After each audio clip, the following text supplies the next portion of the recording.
And for me, it's not just, I know people say, oh yeah, you tell me jump, I'll say how high. It's like, I'd rather know, instead you can tell me what to do, but I need to know why I'm doing it. There's no point in him telling me to throw a shot a certain way. But if I don't understand why or where to use that shot, then there's no point in me actually doing it. It's right, I do it on a bag, but I need to know when in a fight to do it, and obviously.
Yes. Welcome to the 13th and final round podcast. And today you have a special guest here. Oh yes, we do. We have Callum Simpson in the house.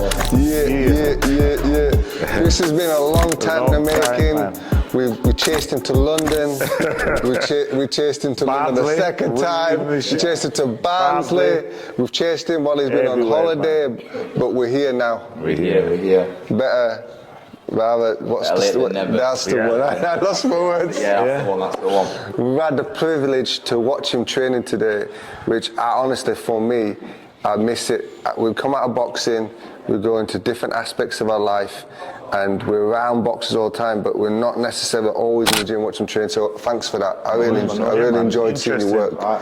It was interesting. Yeah. Today we're just a steadier technical session. So I had 2 hard sessions yesterday, and then I've got a train this morning. Obviously just technical today. I've got another hard session, strength session tonight, and I'm sparring tomorrow morning. So sparring like Kyle Davis, who I know you guys know. Yeah. Big shout out to Kyle Davis. Big shout out to Kyle. So I've got some good rounds with him tomorrow morning. So nothing too strenuous this morning, like boxing wise, just a bit of technical work and just a bit of drilling. What I liked about it the most is, boxing, in fact sports in general, but especially boxing, losing teachers, and we had the privilege today to see some teaching be done. And I love the debates, the discussions, and because with boxing you need to know the what behind the why. It's not about just go and do that and not know, but I like how you was questioning everything. He was respectable. Definitely. I respect Mark. Obviously, there's too many coaches and PTs in boxing these days. There's not enough teachers. Whereas Mark Haley, my coach, is a proper teacher. And for me, it's not just. I know people say, "Oh yeah, you tell me jump, I'll say how high." It's like I'd rather know. Instead, he could tell me what to do, but I need to know why I'm doing it. There's no point in him telling me to throw a shot a certain way. But if I don't understand why or where to use that shot, then there's no point in me actually doing it. So I do it on a bag, but I need to know when in a fight to do it. And obviously, I need to understand 100% and believe 100% in what and understand what he's telling me. That's why sometimes I'll question certain things. But again, we've known Mark many years and I respect him a lot. So we've got that respect. Go back and forth and balance that. And sometimes I might disagree with something and then give him my perspective, and but when I throw this a certain way, then he might be like, you know what, you're right, let's try this up, and we're always evolving as well, like my style and the training habits. So it's a good healthy debate. You just want to know the logic behind it. That's all you want to know. Explain. Because there's a number of ways to do it. And it's perspective, right? And like I want to show you after this. We was in London last week with Bishop Costas. Big shout out to Bishop Costas. If you don't know him, he's Ezra Taylor's manager. He manages fighters. He's a bishop of a church as well. Interesting guy. But he did this thing last week and it blew my mind where I'm gonna show you after, and you'll be like, how did he do it? If you get a piece of paper, put your hand on the piece of paper, put it on the mirror. You're looking at it here, right? You shouldn't see your hand, should you? So as soon as you go to the side, you can see the hand in the mirror. We'll show you later. And we'll film it. The whole point of it is perspective. Like from one person's point of view, they can only see that. But the person over here is seeing something totally different. And when you're in a fight, you should be doing all your learning in the as Brendan used to say to us, do all your learning in the gym, because when you get into the fight, there's no time to learn. Exactly. Because you're adapting, you're pivoting all the time when you're in the moment. But are you like that as a person in general? You like questioning in general? I'm very I question a lot of things. Not in a rude way, but I like to learn. I like to be taught certain things, and I'm always questioning things and expand my knowledge, if you could say. He's like me. What was you like at school? Because you sound like you're a very intelligent guy.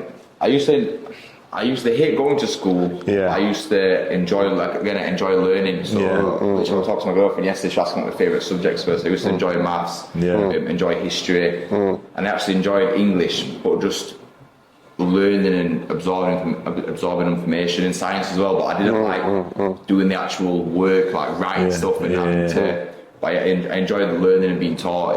Was you the kid in the class who always be asking all the questions all the time with the teacher?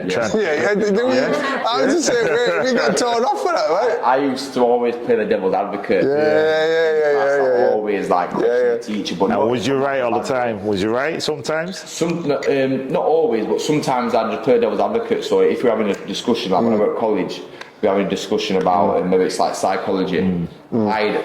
I'd say something that I know were kind of controversial.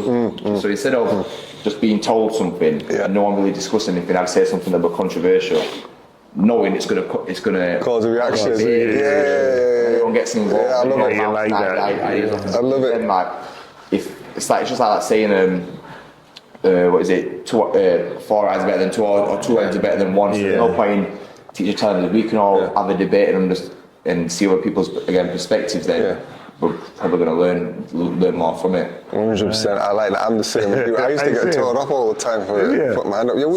Remember we was talking to Buddy McGirt about this, and Buddy McGirt says he did it all the time. When he says, I asked him, how did you learn the things you learned to be a good coach? And he's like, I asked him 4 times. I want to know, and I want to know if the answer is different each time I ask him. I ask him a different way, but the same way, if you know what I'm saying. So he just rephrases a couple of words, and he says, if they tell me a different way, I know they don't know what they're doing. I think there's the saying that if you ask a question, you're a fool for a moment. If you don't ask the question, you're a fool for a lifetime. So you're not you don't know it. You're never gonna know if you don't. That's it. Keep asking. Do you know a little bit about EQ and IQ? EQ and IQ. Yeah, so you've got IQ, you're emotional intelligent, right? So so IQ is like someone who's a bookworm. Intellectual, like a bookworm, someone's that. But EQ is emotional intelligence, so you're looking at how someone's going to respond to certain questions and certain things, so you're emotionally intelligent, you know what I mean? There's more detail to it than just what I mean. It's like, alright, a better example of that is Alex Ferguson found out that Ryan Giggs, if he shouted him, he got a performance out of him. Definitely. But then with Cantona, he couldn't shout him, he had to put his hand around him and talk to him. So emotional intelligence is knowing how to respond in different situations. Something that I think Mark obviously knows how to, again, as a coach, you've got to treat everyone different. Like if I'm doing a circuit, even if I'm doing or if I'm throwing a certain shot, I'm very I always use manners. I always say please, thank you, or so I've noticed him saying a bit quicker, please. I've heard him saying please at the end of instead of saying come on quicker, he'll say a bit faster, please, or do this so and so, please. And I think, and that makes me feel he said please, let me try and I don't know, it's something, but everyone's different. Rubs off but some people need shouting it and having a go at him, whereas I don't feel I need that. Everyone's different. Everyone's different. You know they drive me nuts if someone was shouting. Shouting, I could never shout. It puts me off. It puts me in a bad mood. But that's all good, man. I enjoyed it. Man. Little steady session. Right, I want to know about you now, from your background. Your Jamaican family? Tell us about your history, man. I'm born and bred in Barnsley. my dad's from Huddersfield, mum and dad both from Jamaica. My mum's again from Barnsley. Her mum's side's from Ireland, Dublin. So yeah, a little bit of a mix. But yeah, so Barnsley born and bred. Grew up playing football for Dudworth Miners. Didn't get into boxing till I was no good at football. Yeah, what position did you play? I played at centre back. Centre back, so you just stayed at the back and just wait for the back. Real Ferdinand. Yeah, it was centre back glory. or right back. But yeah, I was no good at football. I used to go like Butlins and the weekends away, and I was never any good. Yeah. But my dad became the manager, and you see, obviously, so if the team played bad, I used to get the brunt of it. So he used to shout, he would come to shout at the other kids, so he used to shout at me. So then one day I was just like, yeah, I've had enough, I quit. But Dad used to box a bit when he was younger. When did you box your dad? It was at Bolton upon Dearne. Okay. And this one called Eric Walker. Pro or amateur? He was just amateur. I think he had, I don't even know if he had any fights. He was trained. But yeah, so I went there when I was 9 years old. We were there for a year, and then went down to Star where I had all my amateur fights, and then turned. Obviously, just did box through school. Did a bit of football and rugby for school team, and then I just thought I've seen people like breaking their ankles, snapping their collarbone, and I'm like, I want to be a pro boxer. So I thought, it's no good for me. That's this football and rugby game, and yeah, like I said, I lost my first amateur fight. Started crying my eyes out, fruit trophy on the floor, like 10 years old. And then I've come back at about 10 and won them all. You know, I had plenty of losses in amateur though. You know, I think the thing these days with a lot of the big promoters, especially from boxer, they're keen on signing the Olympians, the bigger names with a bigger background. Whereas I'm kind of an advocate for the ones that aren't on the GB squad. I'm one of the national titles. You know, and I look how well I believe I'm doing well. So it's something that I'm proud of to kind of represent the ones that have been on the GB team or box nationally. So it's just that consistency and improving, because like I said, I had 53 amateur fights, and I think there's only 2 kids that have boxed that are pro now that are doing all right, and everyone else just kind of quitting. I weren't the best. There were a lot of them that were a lot better than me. I just worked hard and stuck at it. Do you think your style was more suited to the pro side or the amateur? As an amateur, I'd say pro side. Yeah, definitely. Yeah, I would say so. It seems to be working so far. So yeah. Yeah, it's coming. The one thing, if you're going to beat Callum Simpson, this is for anyone who's going to go against him, you're going to have to outwork him. Yeah, you're going to have to outwork him. You're going to have to be fit. Yeah, for very hard. Yeah, he's very determined. Yeah, exactly. He's the type of guy who says you might be better looking, you might hit harder, you might be faster, but you're not going to outwork him. And I think that's my style. Even from amateur, I've always been a pressure fighter, throw a lot of shots, punches in bunches, which is the style I like to watch as well. It's more entertaining. Whereas now, because I don't know if amateur are a little bit short, but now I've kind of grown taller. I've still got that style and that aggression, that pressure, but we're trying to be a lot more educated now and try and learn to box on the back foot. Like now I'm a lot better. I can box on the back foot, I can box on the front foot. I can, you know, you might see me switching southpaw a couple of times as well in the near future. You never know. Who do you copy of, like, which is watching when you're younger? Who inspires you? Who inspires you? We've all got that guy, haven't we, growing up? We had a couple. I've got a couple. Probably my dad, really. Yeah. And who else? Just for being a good father. But in terms of sporting figures, no, as a boxer. Yeah. Style-wise, who do you appreciate? I've never looked at a boxer and thought, you inspire me. Like even growing up, I never used to watch boxing. I used to be like, I'm a proper, even now I'm still a proper armchair casual fan. Like, I don't really watch boxing. Do you like to go out to the fights or sit at home and watch it? I like to go to the events. I like the atmosphere. That's why it's in all the boxer events, and matchroom events and stuff. I like to go to watch it, and the atmosphere, like the people, the main thing for me. You know, mingling and chatting to people. Whereas, well, you know, I like your Tommy Hearns, your Sugar Ray Leonard, them kind of boxers.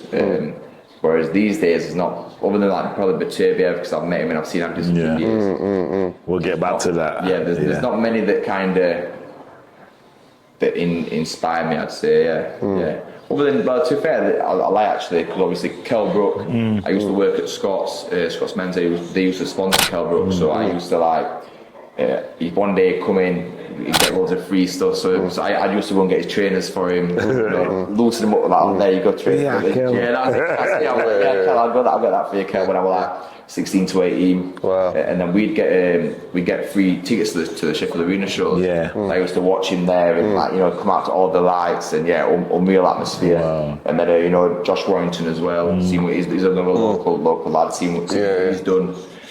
Stadium fighter, world champion. That's and obviously he used to train here as well. Actually, I train here along with Max Hughes, Reece Mould. We're all doing well as well. So other than them two. Not as many. So I was thinking like you'll watch some like Thomas Hitman Hearns. You'll take his jab. You'll try and. What he's trying to get to. Let's just cut the chase. Like, what he's trying to say, he used to model his style on Nigeria. He didn't really do a good job of it. No, mine was a bit Roy Jones and Mike Tyson, right? Okay, right. To go forward, but I know. You've watched somebody, but you can't really tell us. Honestly, there's no one that I've. No, when Hitman Hearns jab, that jab will wick him up. No, there's no one that I've watched. I was saying to Mark earlier as well. I need to watch more boxing. I need to watch more old school boxing. I've seen a couple of fights, even like the Mickey Ward fights. Not even watched none of them against guys. I haven't watched those fights. I've just seen the highlights. At least you've seen Rocky Balboa movies. Yeah, all right.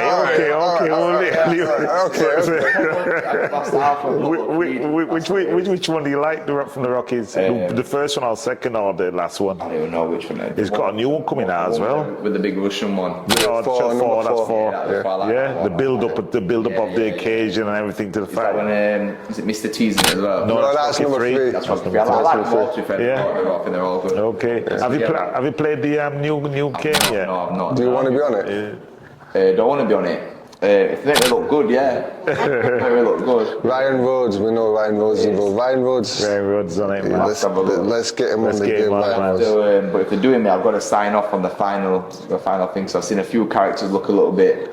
We was having that conversation with Terry Harper recently. Yeah, I've seen a few noses that are too bent for the little child. Like, you can't be messing with nose too much. You got to make him look good. He's a good-looking guy. You got to make him look good if he goes on. Remember, like me and that's it. As long as they look like me, I'm not bothered. There's been a few that I've seen. But the graphics is really good on it, so it'll be all right. I'm addicted to it. It's got it. Is it good? Yeah, it's good. Really good. Yeah, it's good. What I like about it, for once, you can use the jab and it can be effective. Like button bashers. Yeah. Your mates who can't play boxing just come and praise you. You can't button bash it. You can't just walk past the jab on this game. Okay, right. You've got to use the jab. You've got to be technical with it. It's very good.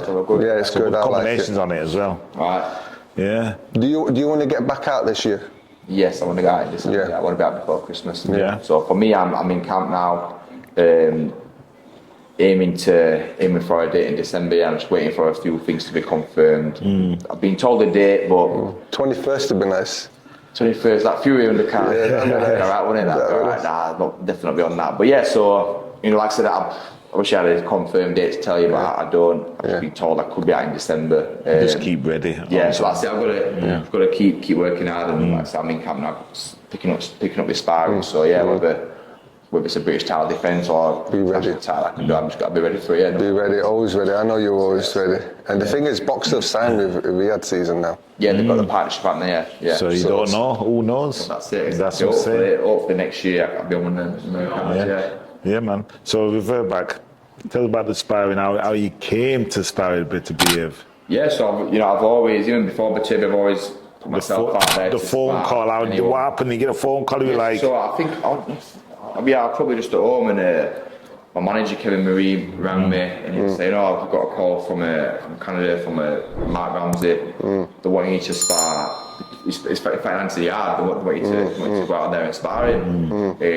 They'll pay you this much a week. It'll be for 3 weeks in Montreal. They'll pay for your flights, food, and I'm like, 3 weeks in Montreal? Like, yeah, 2 grand. I'd actually just left work 2 weeks ago as well. So I just left work to box full time. Yeah, so the time I thought, it's a perfect opportunity, of course, So I thought I knew the name Batavia, but I didn't actually know who he was like proper. I've heard the name, and I don't really. It wasn't out there yet. This were probably. That's probably a good thing. That's probably a good thing. Yeah. Anyway, so like I said, if I were a proper boxing man. Anyway, so I'm like, I've heard that name, but of course, I have to pay me expenses, food, of course, Anyway, so. I thought, I put the phone down. I'm like, I thought, let me have a little look on YouTube. Let me see who this guy is. So I typed in Batavia. First thing that come up, Batavia 16-0, 16 knockouts, highlight reel, and I'm like, actually not. Clicked on him, and I'm just seeing highlights of him knocking people out, melting them, and I'm like, oh, what have I got myself into? What have I got myself into here? Like, every shot's just dropping people, like they're just collapsing and melting. So anyway, so I'm like, you know what, I'll sign up to it now. That's it. I'm going over.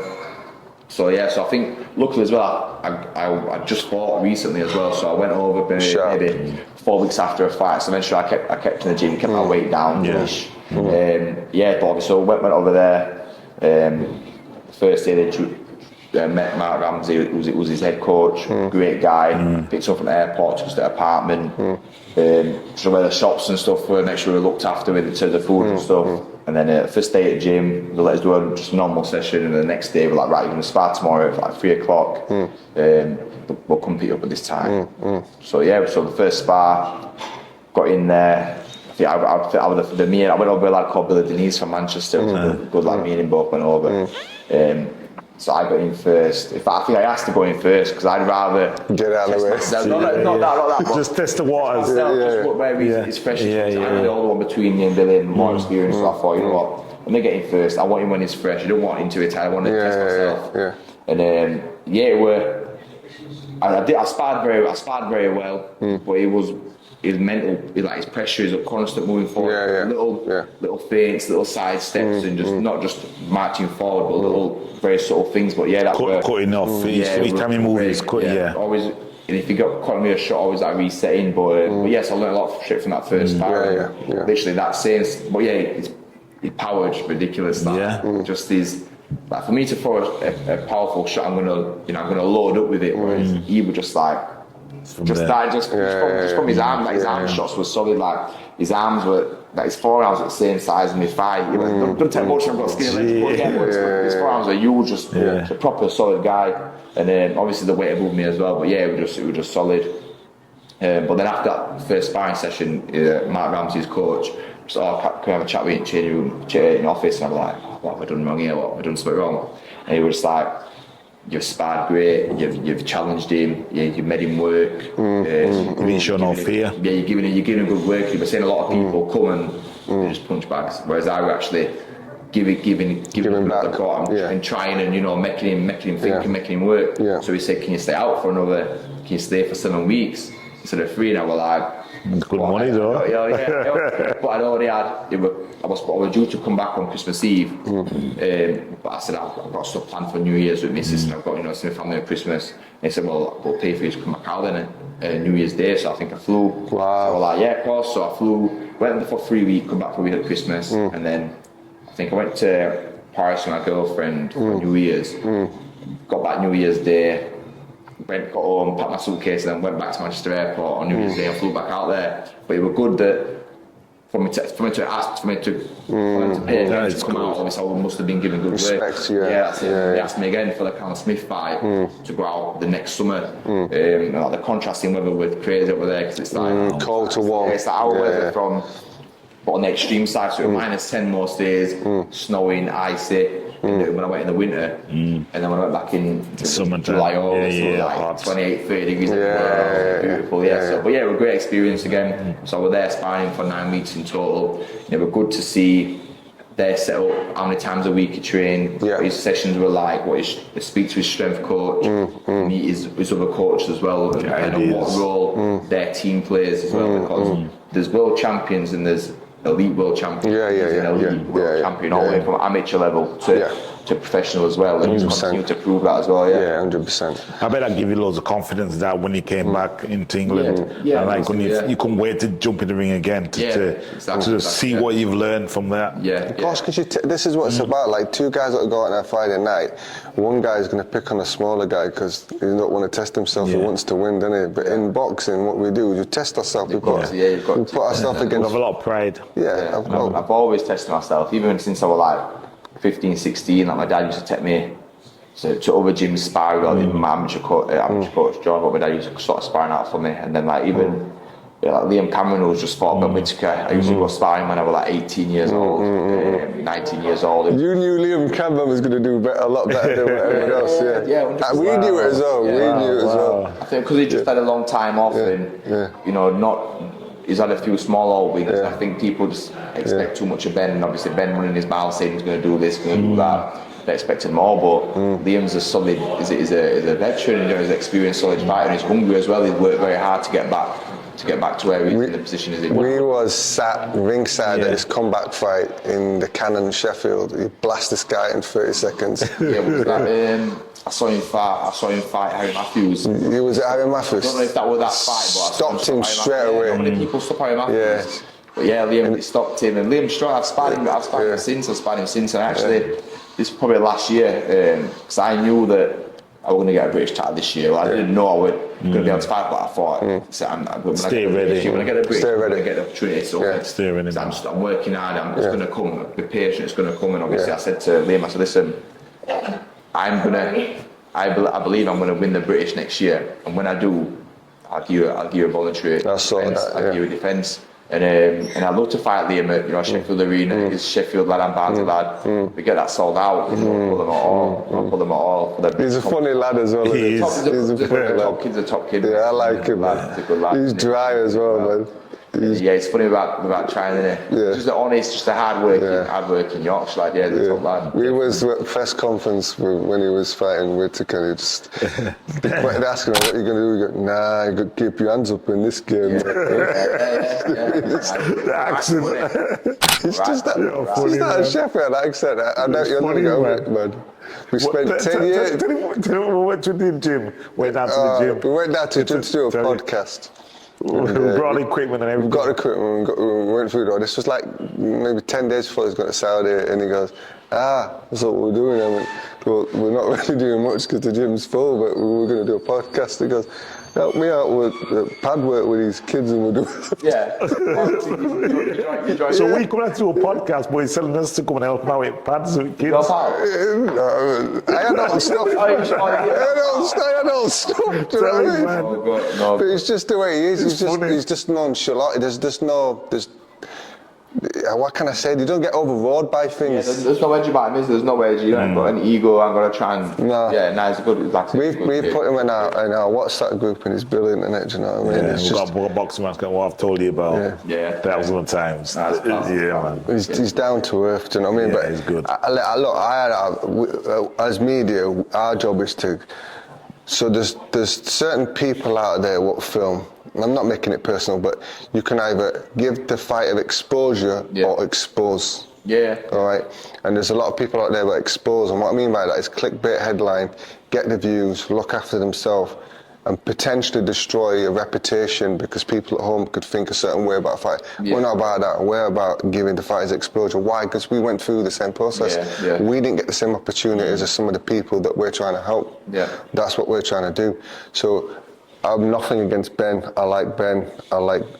I like him. But I did know that Liam was going to come in that fight. I knew he was going to come. Well, he was too laid back, man. I think with Ben, he probably he fought the wrong fight. He's too laid back. He tried to keep his hands up and walk forward, and I think his style's relaxed, back foot, little flashy stuff, and countering. But he weren't doing that. He got dragged into it. I think I'd have definitely had Ben winning the first round. It was just from purely throwing more shots. Not many were landing, but Liam didn't really throw much himself. And then from second round on, I probably had Liam winning them all. Just landing the bigger shots, cleaner shots, putting the pressure on, and Ben were just landing on gloves for me. I mean, if you're not going to train that way in the gym, you cannot bring that into the fight. You cannot say to yourself, I'm going to fight him this time. You go in the gym, it won't work. You've got to be on it. And that's what he did. The game plan. But you know this, D, right? So, like, how old are you now? 28. So this will come for you. Like when you're 22 and you get hit, your natural reactions, go for give you back like that. Right? But when you get older, when I was 30 and I'm inspiring, I'm like, I can't keep going after these 21-year-olds that way. But what we do is you tie them up, you're frustrating them, you're leaning them, you're doing things that the 21-year-old don't know about, and you're wearing them out, and then you talk to them like, don't get tired, because there's like 8 rounds to go. That's what Liam is. Liam was doing a lot of things inside there, and he was making Ben work. He was just using his experience. Even though we were talking to him as well, he would just weaken them in his mind as well. Someone that I learned a lot of from sparring him was Reece Cartwright. I learned a lot, you know, them kind of the holding, the tying up. I learned a lot from him from sparring with that. And he like, we used to take time after sparring sessions and speak to each other about it. A lot of kids will come in, you'll spar, and you'll go home, you'll not speak to him. But me and him used to have like and his coach and my coach was going to sit like, just have a chat for half an hour after the spar, saying, oh, you did this well, you could have done this is what I would do because you looked kind of vulnerable there. But you had some good chats. So yeah, I've learned a lot from Reece Cartwright in terms of the inside and the old pro tricks again. He was around for a long time, and Liam as well. There's a lot of things that we see in boxing now and they're thinking, why do they do that in normal? Why do they do that normal? And I'm like looking at fighters. I was showing Echo something last week and he says, who showed that? I says, no, you spar with Nazim Hamid and you spar with like Johnny Nelson and these type of guys. These are things of second nature, and like doing things like stepping someone's foot and doing it on purpose. That's an old trick as well, stepping on a foot. But Turbia, that's what he did with Bivol. Yeah. And it's like, even I was firing Leron Richards last week, and I was doing that as well. You know, like step on his toe, hold him, for the jab on him, or kind of feint, step on the toe and try to follow the jab. But just little tricks like that where a lot of people don't put your chin in there and like that. Nah, I don't know them. Try that one. I never do that. Put your chin there, drop the hands and boom. I got off Kid Gallard. He used to pinch me with his glove. Yeah, he used to pinch me with the glove. Yeah, when he fought Max Hughes and he pinched me with the glove and squeeze it. I've got some, but I ain't for you. You know what I mean? I've got a lot of tricks. No, you need it, man. I want to rewind it though, because I feel we need to give it justice, right? So, when we fought, our style of fighting was fighting off the back foot. That's what we was trained at the Ingles, right? There's a difference between fighting off the back foot and being made to fight off the back foot. And what I mean by that is, if Bivol always fought off the back foot, there would be an argument that the Bivol won the fight because that's his style of fighting. Yeah. My argument is Bivol don't always fight off the back foot, and I give it to Bibatiev because I seen him put Bivol on the back foot. Do you see it the same way? When I was ringside watching it, I had Bivol winning. Did you? By a round or two, yeah. And I was sitting next to Dave Caldwell, and it's one of them fights where I wasn't really. If I don't score, if I'm watching a fight, I'll either score it round by round properly, or I'll just kind of watch and you get a feel for who you think's winning. And that fight, one of them, I just got a feel for who winning, and I felt like because you know, when you're talking between rounds, you're only seeing certain things, and for me, I did have Bivol winning it, and I was surprised when Batur got the decision. It's so interesting, isn't it? Because I was I've not watched it back properly. I might give you a completely different opinion. It's so interesting. I think you have to watch it a couple of times. What did you gather? Because I thought he won it by round with Batur. I'm watching it, like he beat Bivol. Picking him off, boxing, moving away. But the thing as well, it's like a fight that was, other than the first few rounds where I had Bivol winning wide, like the first maybe 4 rounds, I feel like he was boxing great, doing some really nice movements, counters and stuff like that. Other than them rounds, but like say again, it's perspective. If a fight's a 12-round fight, if every single round is close, you could give 12 rounds to Batiev. I could give 12 rounds to Bivol. That's why when people argue, why the card's so wide? It's like they're going to be wide. If every single round's a close round, you might give all 12 rounds to Bivol, I might give all 12 to Batiev, so they can be completely opposite. But again, it's down to the perspective. You know, that's what he said there is clever, right? Because only fighter's going to say that. Because the promoter and the manager, they're not going to say the opposite stuff. Because it could be wide one way and wide the other way. If the rounds are close, one guy could win it, judge. So sometimes the judges, they get a little bit of stick, but sometimes it's perspective, and it also depends if the judges where they're sat, and if the judges ever boxed. So if the judges come from the Ingles camp and become a judge, he's going to be looking at the person on the back foot. And if another judge is from from Mike Tyson's camp and sees the guy go forward, he's going to judge that, innit? So 100%. Depends, innit? There needs to be like it won't even get started on football and VAR, but you know what I mean? Like hopefully don't bring VAR into boxing, but it's subjective, right? But like the way to get around that is bring your own referee. Do what? Bring you on referee. Well, yeah, exactly. Don't leave it to the refs. Man. Don't leave it to the refs. Don't leave it to the scorecards. But one thing was certain, that your fight at Barnsley. Well, we're talking to my wife That was about exciting. this. I loved it. We want to say thank you. Yeah, man. Right. We want to say thank you, right? Because that was a wicked crowd. That was one of the best crowds I've ever been in. These guys got me singing. Listen, this guy here, I had to tell him off, right? Johnny's watching us ringside. He forgot he was on media that night. Right, yeah. I got excited. You were fighting, right? And you was going to try and land that right uppercut, right? Yeah. And I was saying to him, he's trying to land that right uppercut. He keeps slipping across, and he goes, "What do you mean?" And he was watching it. He got that excited. He jumps into goes. You say that, man. He jumped on the chest. Come on.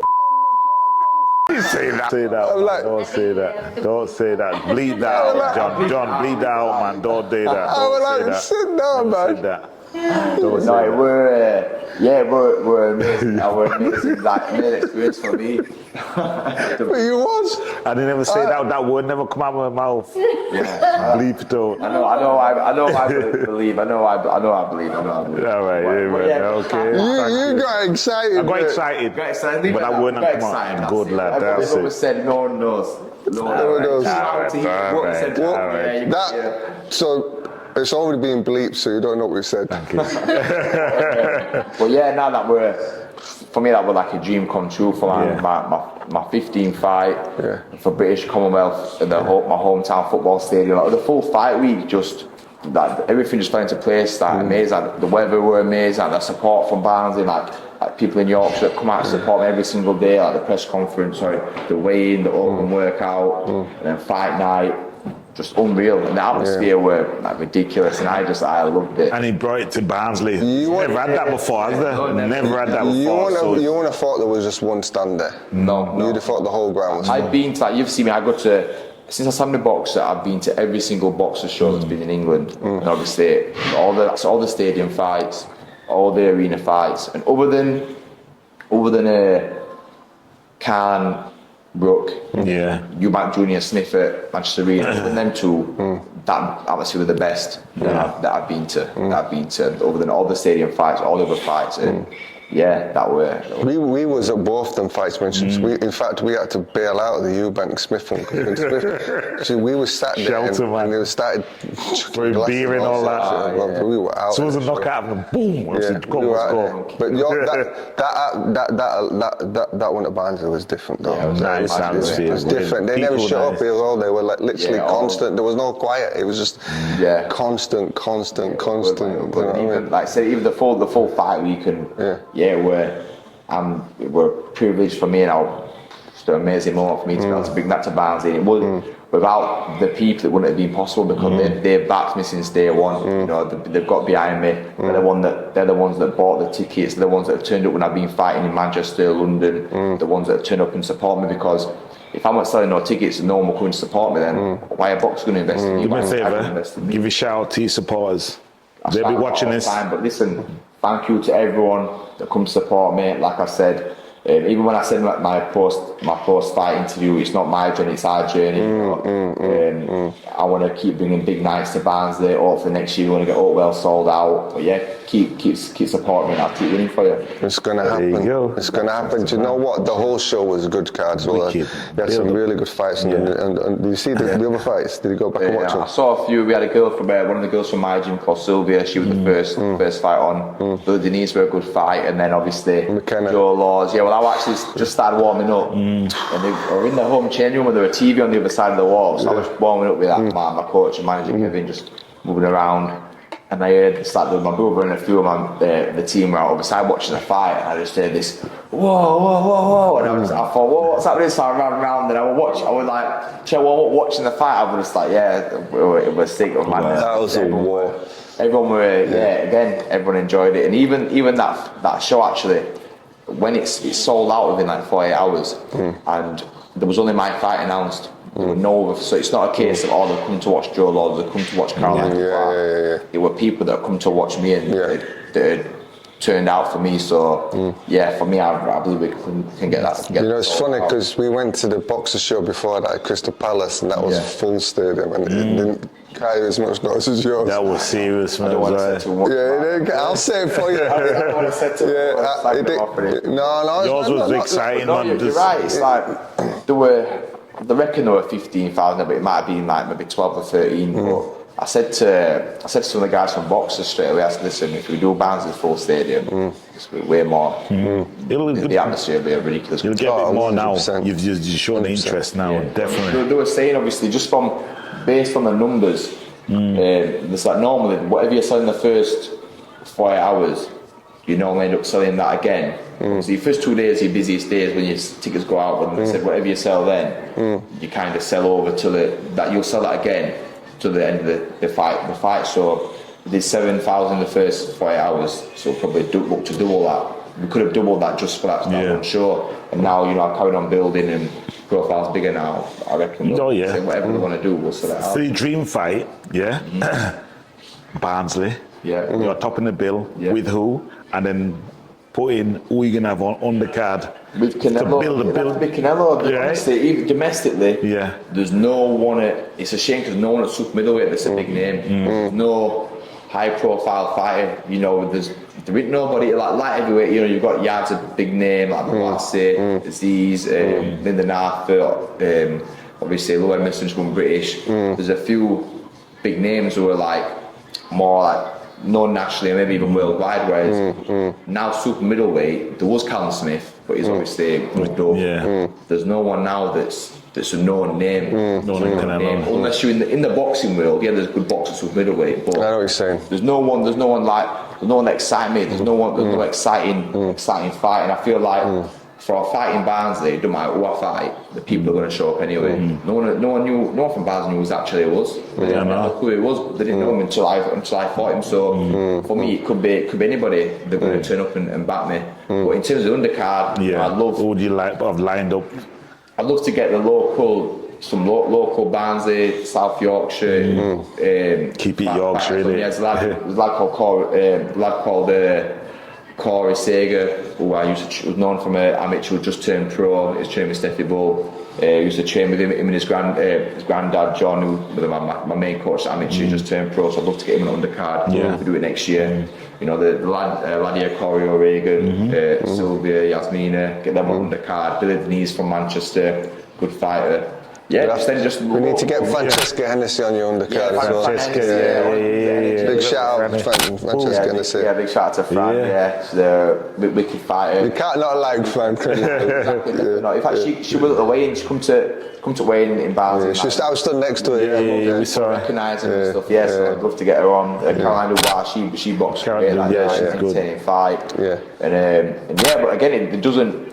So them cards where if you go into Manchester Arena, boxing needs to put big names on it to try and build the tickets, whereas in Barnsley, as long as I'm on it, we're selling it regardless. But let's give some of the lesser known fighters the local kids opportunities to build it as well. Bring some more in, and then just use the whole arena. Then you know what I mean? Exactly. I think now. I could be fighting you next summer. We'll sell it out anyway. Oh, me definitely, man. Right? Just as long as you're not going for you, they're going for me. You have to do no tickets. I'll tickets for you, don't worry. Back in days, man. When you box, you could sell 50 tickets. When I boxed, it was hard, man. Did he continue my fights in Bradford? It was hard work. So how long ago would you retire? 2015. So how old are you? That would have been 11. So that would have been. You was an amateur then. Years ago. You used to come to the barber shop in Bradford, though, innit? Yes, Right Fade. What made it come down there? Right Fade Barbers. I worked there. Did he quit? Yeah, I worked in. No. In Bradford. What did you do? Bradford, just worked in retail. The store manager of it. Scott's Menswear. Yeah. You just said that. Was it? No, but that was one in Kirkgate, or was it? That was the one. It was outside. No one. Retail street. Down the bottom. The Scott's there. And then. Shop closed next to it, the high streets were dead, and then I ended up working for Tasuti, the store manager in that one during the actual shopping centre. But so I used literally when I was amateur, I started working there, and that's one of the reasons I came to this gym actually as well, because it was closer than before. I used to drive drive home, silly time, try and get to the gym, but we were too late because of work. Yeah, that's how I used to go. That's what I also think, where did I used to see you? And I think, I seen you in Bradford. And I think, What year was that? it was like That would have been 2008, 9, 10. not that long ago. How old would I have been then? You live in a I barber. see you at the barber shop I though. been 12 now. Yeah, I see you at the barber shop. About 20. When about 20, I would have been. Yeah, about 20, see you at the 21, barber shop. 22. 8 years ago. Yeah, I would have seen. Wow. Yeah, would have. Those are the days, man. Yeah. Let's get some good. Long time ago, dear, long I'm old time now. ago. I don't think I would have been to many shows in. Fair, other than a few shows in Barnsley that I used to go to. To MJ Metro Pro shows. Yeah. You know, I used to watch. Tyrone Nurse.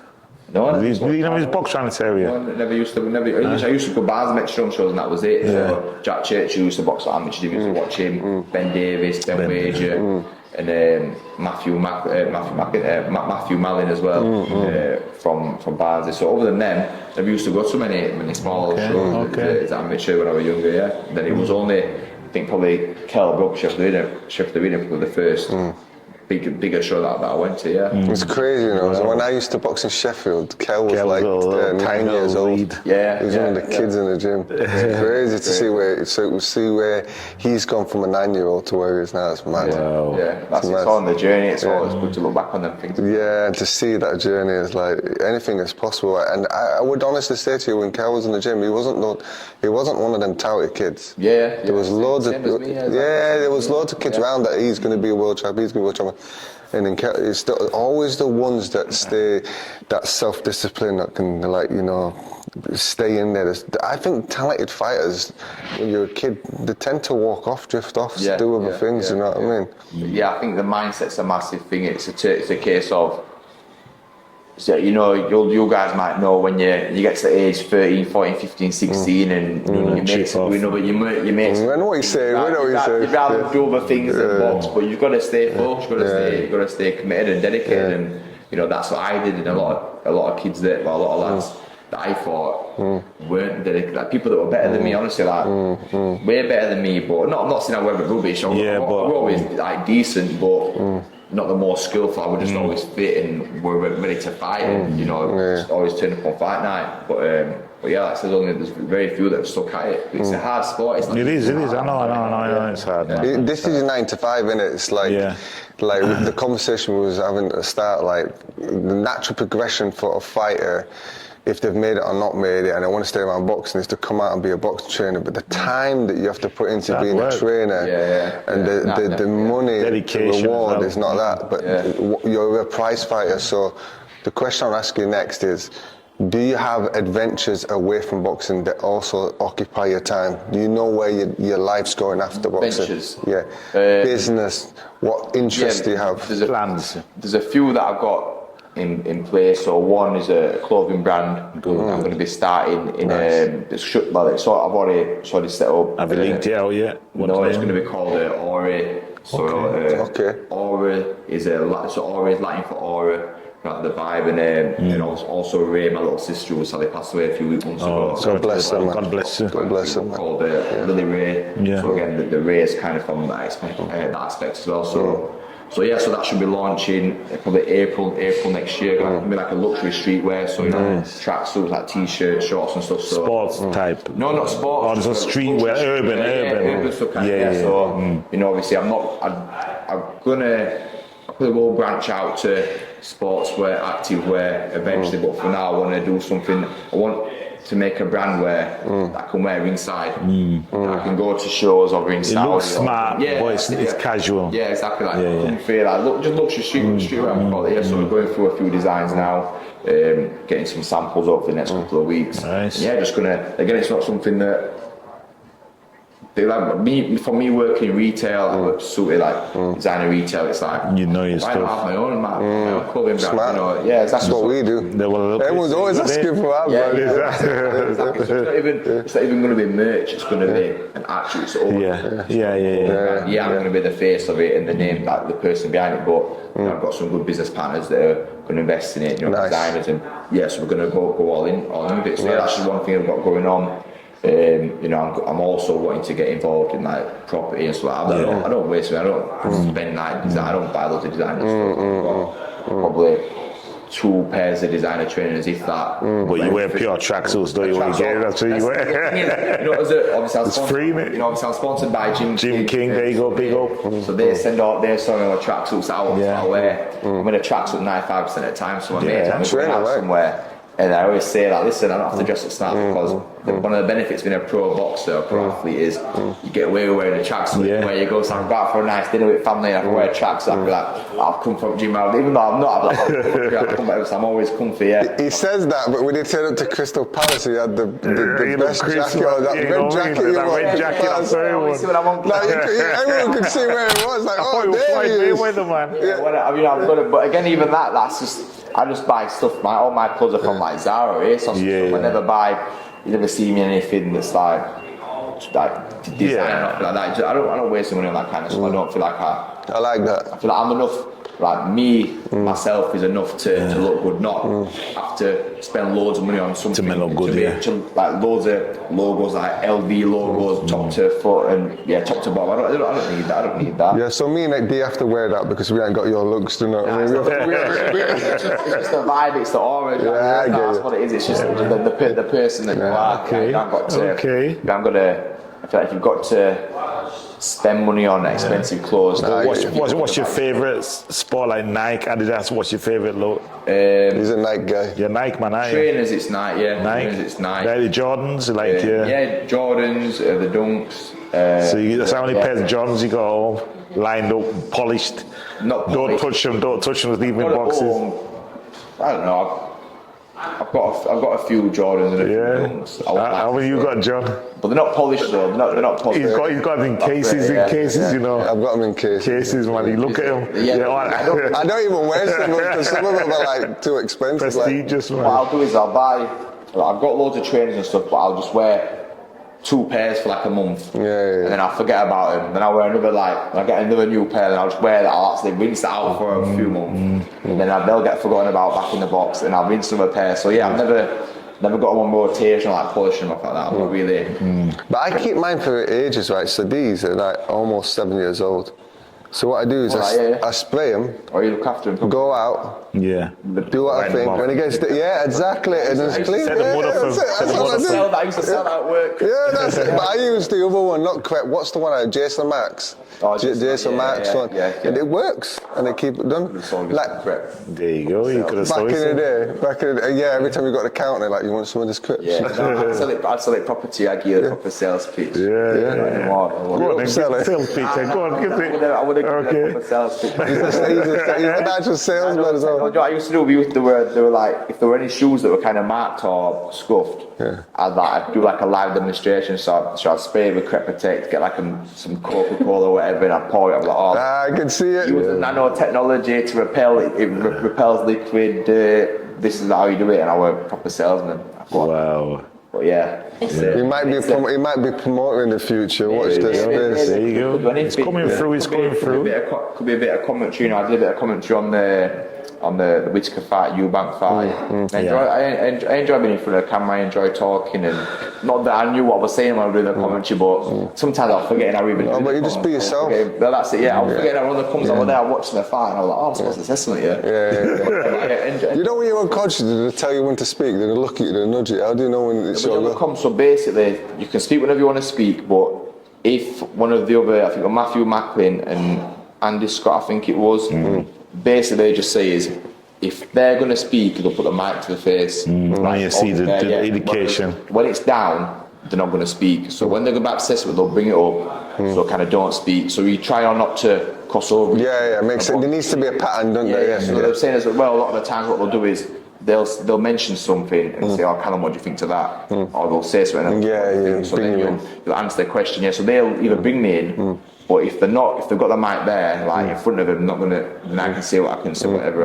Say whatever you want. Or sometimes if you're not too comfortable, I'll bring you in. So, so again, good experience. One of the things where it's new that kind of thing is new to me, but that could be something that I do after boxing. And There you go. a little venture. Well, I I'm quitting for Johnny Nelson's job. Hey, Johnny. Yeah, be careful. Johnny's worried about a lot of people coming through his job. Right? Johnny's got very a good. grey beard coming through now. You know what that means, innit? I've not noticed the grey beard. No, he's got a grey beard now, so it's coming through. So You got a grey beard as well? To be fair to Johnny, when we did like a press conference in Barnes, it was like in a local bar, like a sports bar called I remember it, Yeah, so we did that, and I said to Boxer, I said, listen, if we're doing it, if we're doing the press conference here, we need Johnny Nelson. We need him to host it, like local lad, Makes sense. well known, well liked in Barnes. Let's get him to host it, and they delivered on it. It was a great little press conference. For me, John is the best pundit in the honest, experienced, and straight to point. And I tell you, because he's a personal friend, what you see on camera is what you see off camera. Yeah, exactly. Just straightforward. Listen, I really enjoyed today. We're not going to take too much of his time, but he needs to go and eat. I want to say, we're going to play a last game, but the reason I'm going to tell you why I like today so much is because we got to know the person, not just the fighter, and we hope you guys appreciate it, because you'll see a lot of these interviews where it's, when's your next fight, how's fight camp, all the questions that you get bored of asking. Same right? questions. So to be able to get you to see the person, we now understand that he's very clever, all right? Behind what he's doing, there's a lot of thought what goes into it.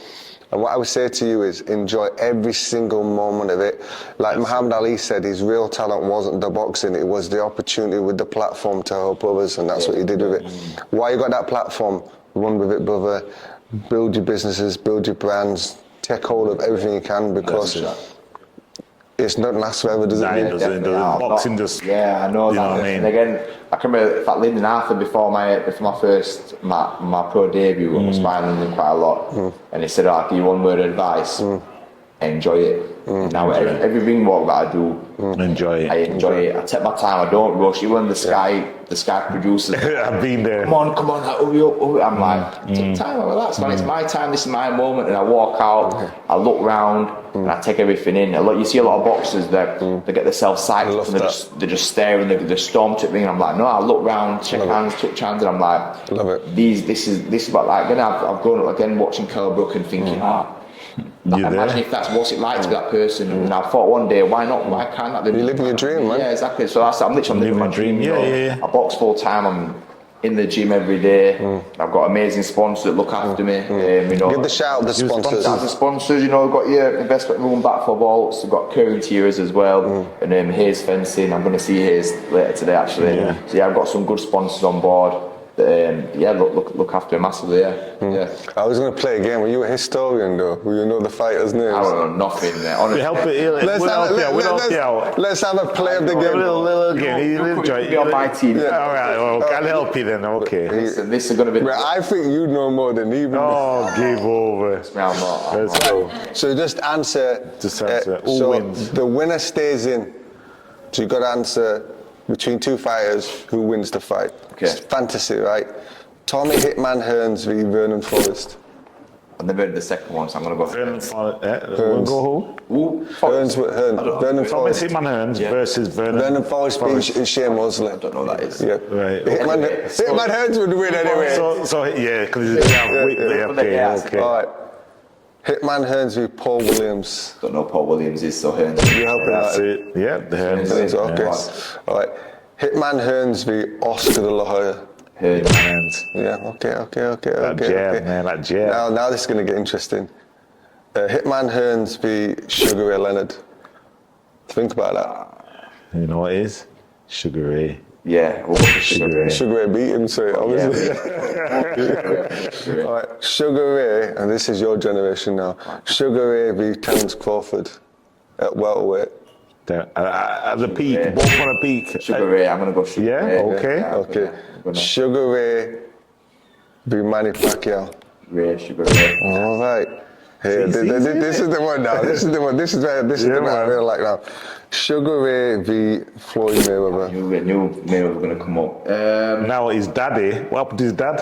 Did you get spanked by Sugar Ray? Yeah, That's Dad right. got whooped That's against right. Dad, I'm gonna have to go Sugar Ray. Even though you can't compare. Trust me. Yeah, I'm gonna have to go. So glad. So it was easy, wasn't it? I'm so glad you chose that because now it's Sugar Ray v Sugar Ray.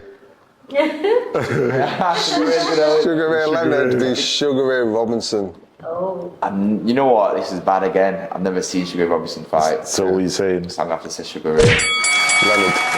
Then after that, I've got. If I don't know a boxer, that's all right. We'll go with Sugar Ray Leonard. If I don't know a boxer, I'm supposed It's all good. It's all good. It's all In good. a secret, I think Sugar Ray Robinson will win, but you know, he's choosing. I'll have to watch him. Robinson was special. Go on YouTube. There's little glints and just turn it off. They know them. I will do. By the way, best autobiography I ever read. Sugar Ray Robinson's autobiography. Yeah. Great book to read. And I'm not a reader, she'll tell you. Like, people buy me books, I never read them. Yeah, I like podcasts. I'm not a reader, I like podcasts and listening to books. And I started reading a few pages. Yeah, I learned by listening and watching documentaries. That's my learning use style. the audio books. Yeah, that type of stuff. Yeah. Because my eyes get I tired. can't read. I like to listen as well. Yeah. Listen, this has been good. Don't forget to like, share, and comment. Subscribe, tell a friend, and we're here. And we out. Alright. 13th and final round. Don't just watch, subscribe.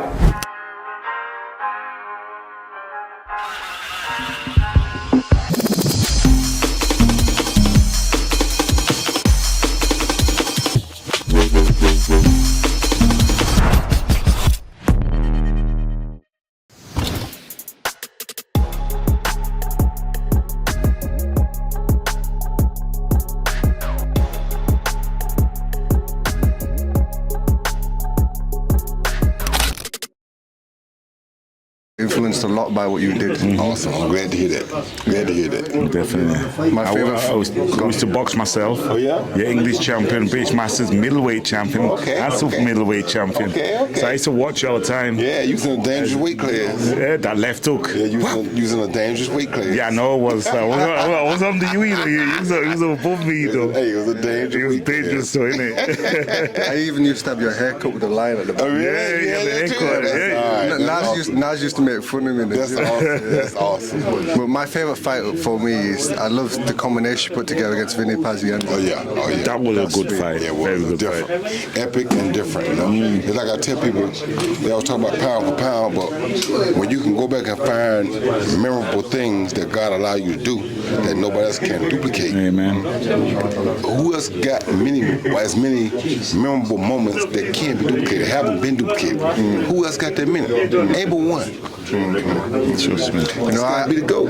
I always say to people talk about Floyd Mayweather after you came out of the sport, because when you was in the sport, no one was talking about Nobody Floyd. wanted to hear his name. Nobody wanted to hear his name. You was real. You fought the right people. And kept it that way. I didn't talk him. If you were good, I won. That's right. And he's still there as well. You're still ready as well. You're still ready for anything, man. You better believe it. That's right. Will you fight to the day you die? That's my wife. I'm a lover now. I don't fight no more. He's still got that ego. I still got him in blood. It's hard. I'm a lover, but he's a lot like me. We can't help it. We can't help it, We man. just can't help it. Anyway, I'm gonna ask you, how's the farm getting on with your chickens and stuff? Tell me about it. Everything's going good, man. I'm enjoying my chickens as always. I raised quite a few last year. I mean, people don't understand what the chickens meant to me, but chickens were a way that God communicated with me. He communicated with me through the chickens in a sense. So I learned things from the chickens that most people would never have picked up. You know? Yeah? Because we're God-fearing, you know. We used to be ex-pastor of a church. I go to church as well. Right. So I'm listening to you. You're always being God's word into it. And amen. God has given you something with that chicken to see something. Of course. And the fighting, the way you fought is the way the chickens fought. Of course. Similar style. But we think about it. If God created everything, and God naturally taught them how to fight. fight. Yeah. And if you learn from them what mentality they fight with the ones that's winning, then you got to be able to put in what you're doing. Because the same God created all of us and the chicken. Amen. You know what I loved about you the most is how you inputted basketball footwork into your boxing. So I really did myself. I love basketball, and what basketball taught me the most was how to see everything as before it happens. Because you got to be anticipation. You got to be ahead of the game. If you at what's happening, you're gonna be too late. But if you're already ahead of it, you make it happen before it happens. You'll be right on time. That's right. And boxing is the same way. Don't you think that, like, fighters nowadays, their stance is too wide, they're too flat-footed, they don't take the back leg up with them. You know, like you used to take the back leg up with you, so you knew where you're going next. You're going lateral, you're going off to the side, you was going to chuck, you was 2-3 punches ahead, but a lot of the guys now, they've converted to a wider stance, taking shots more on the shoulder, influenced by Floyd's style. Yeah, you know why? Because most guys now, what do they do first? They be hand missing heavy bags, then they spar. When do they work on their footwork? 100%. Since the days of Muhammad Ali and Roy Jones, who has footwork now? 100%. You won't see a fighter that with footwork no more. Yeah. You understand me? Even the greats, the ones that just have passed, that have been great lately, as they call them, which one have footwork? None of them. No. So There's no drills. How could you be great and you missing the whole element? Yeah. Right? You can't. You don't even know how to use footwork properly in a boxing match, but you pound one of the best. How? I don't get that. That's the foundation. Footwork. Exactly. You That's going to take you around the fight. You should learn that first. That's why I was able to do so many different things because I had great footwork. Because it's going to take you away from danger. Exactly. The first thing that happens to us guys when we went to the Brendan Indigo's gym, first thing Brendan said to me, he says, right, get in there, I'm going to give you a trial bout, okay, you can fight. Then he showed me his footwork and he said, don't talk to me unless I talk to you. He didn't talk to me for 6 months. These lines up and down every morning. Doing them lines every for morning. 6 months. He said, now I want you to go in there and I want you to spar with him. And like, he's a champion, I ain't even had to fight yet. And he couldn't touch me. Yeah. Because of footwork. Exactly. That's it. But nobody teaches that anymore. That's right. It's a boring thing, but it works your brain. It works your brain. Both sides. It works your brain and boils down to fundamentally, if you can't do the fundamentals properly, you can't add to the house. That's right. If you build a harbor foundation, you're not going to add to the house. It's going to fall apart. Preach it. So when I'm watching a fight, people always, like my friends and other boxers around me, they're memorized by what I'm doing. When I'm watching, I'm always here. I'm never here. Ringside, I'm always here. And what you're doing, I'm watching his footwork. That's right. Because I know where he's going to go next. Exactly. You know, and nowadays everyone's like, like, listen, I'm a qualified nutritionist. I help fighters now make weight properly, right? That's what I do with Johnny Nelson, right? So my new thing is that I'm S&C and nutrition trainer, right? But I always tell people, if you're a boxer, it starts with boxing first, and that's an add-on. That's not do that, get rid of that. Does that make sense? And that's what the problem is. People are trying to replace boxing skills with strength and conditioning, and that's not going to work. That's why we don't have the quality of fighters we have now that we had back then, because they're sacrificing nutrition, pharmaceuticals that's supposed to be helping them, strength and conditioning, weights and all. They're doing all that stuff instead of boxing skills. So now whole elements of boxing skills are being lost. It's happening in so many different sports now as well. How was you look great in your playing. What was your nutrition like? My nutrition, all I did was I went on a 6-week diet usually, and I had no fat, no fried foods, no red meat, no bread, no sweets, and no dairy. I did that for 6 weeks. But I stayed in shape because I played basketball and trained year round. I stayed in good shape, so when I want to pull the weight down and get ripped up, I just cut the fried food, the red meat, the sweets, the bread, and the dairy, and I was good. And the basketball helps as well, because that'll rip you up as well.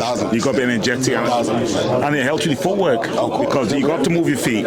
You got to move your feet for the ball, so automatically you're going to move. Basketball, Without question. That's why I was able to box and play basketball at the same time. They helped. I did it all the time. Did you play a basketball match against Eric Lucas? Yep. Who went on after I beat him that day, went on to become a WBC super middleweight champion. I held it for 3 years. So it wasn't like I beat a bomb on a basketball day. There will never be another IJ. Roy. And what up, this your boy Roy Jones Jr., 13th and final round. Whatever you do, hit the button.